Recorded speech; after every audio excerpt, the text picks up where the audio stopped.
সকাল সকাল এক কাপ চা আর মুচমুচে একটা পরোটা দিয়ে নাস্তাটা শুরু করলাম। আর সকালে তেমন একটা আমাদের পাশে কেউ নাস্তা করে না, তো আমার জন্য আমি জাস্ট একটা পরোটা ভেজে নিছি আর এক কাপ চা বানাই নিছি। তো আমি এটা দিয়েই সকালের নাস্তাটা শেষ করব।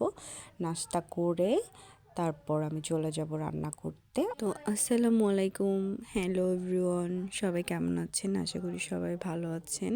মাঝে মাঝে চিন্তা করি যে খাওয়ার ঝামেলাটা যদি না থাকতো তাহলে আর কোনো কষ্টই থাকতো না পৃথিবীতে।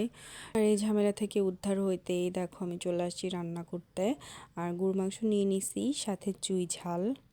তো আমাদের আবার গরুর মাংসের সাথে চুই ঝাল না হলে সেটা নাকি খেতেই ভালো লাগে না।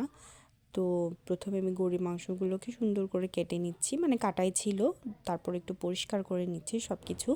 তারপর এখানে আলু আর চুই ঝাল সুন্দর করে কেটে নিছি। এখানে আমি চুই ঝালগুলোকে একটু মোটা মোটা করে কেটে নিছি। তারপর গরুর মাংস আর আলু চুই ঝালকে ভালো করে ধুয়ে নিছি। এরপর আমি দারচিনি, এলাচ, লবঙ্গ, আস্ত জিরা এগুলা কড়াইতে দিয়ে সুন্দর করে মাছে মুচমুচে করে ভেজে নিব।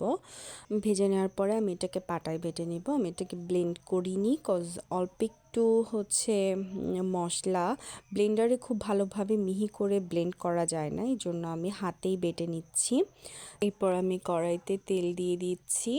তেল দেওয়ার পরে আমি সব মশলাগুলো একসঙ্গে নিয়ে নিছি, মানে জিরা, আদা, রসুন, পেঁয়াজ একসঙ্গে ব্লেন্ড করে নিছি। তারপর এখানে হলুদ, মরিচ, লবণ দিয়ে আমি ভালো করে মশলাটাকে কষাই নিব। প্রথমে রান্নাটা খুব একটা ঝামেলার জিনিস, প্রপারলি যদি সব কিছু না হয় ঠিকভাবে তাহলে রান্নাটা ভালো হয় না, আর খেতেও ভালো লাগে না।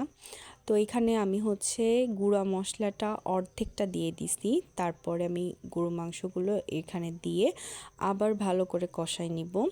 তো আমার কেন জানি মেজাজ খারাপ থাকলে রান্না করলে সেটা খাইতেও ভালো হয় আর রান্নাটাও ভালো হয়। তো কেন জানি আজকে মেজাজটা কোনো একটা বিষয়ে খারাপ, তো জায়গা বাদ দেই। এখানে দেখেন আমি আবার চুই ঝাল দিয়ে দিচ্ছি। চুই ঝালগুলো আমি কষাইতে কষাইতে দিয়ে দেবো, নাহলে চুই ঝালের ভিতরে ভালো করে মশলাটা ঢোকে না। চুই ঝাল দিয়ে আমি ভালো করে আর একটু কষাবো। এখানে আমি ঠান্ডা লেগে আমার নাকটা পুরো বন্ধ হয়ে আছে, এই জন্য নাকের কাছে নিয়ে গন্ধটা শুকতেছিলাম যে ভালো করে ঘ্রাণটা বের হয়েছে কিনা মশলার। তো দেখলাম যে না, ভালোই ঘ্রাণ বের হচ্ছে। তারপর আমি এখানে একটু বেশি করে পানি দিয়ে নিব। আলুটাকেও দিয়ে দিচ্ছি, আলু সিদ্ধ হয়ে যাবে। এখানে একটু বেশি পরিমাণে পানি অ্যাড করছি আমি, কজ আমি আগে থেকে গরু মাংসটাকে সিদ্ধ করে নিইনি। এই পানিটাতে দিয়েই সিদ্ধ হয়ে যাবে। তারপর একটু বলক উঠে যাওয়ার পরে আমি বাকি গুঁড়া মশলাটুকু দিয়ে দিছি। আর এটা আমার তরকারির ফাইনাল লুক।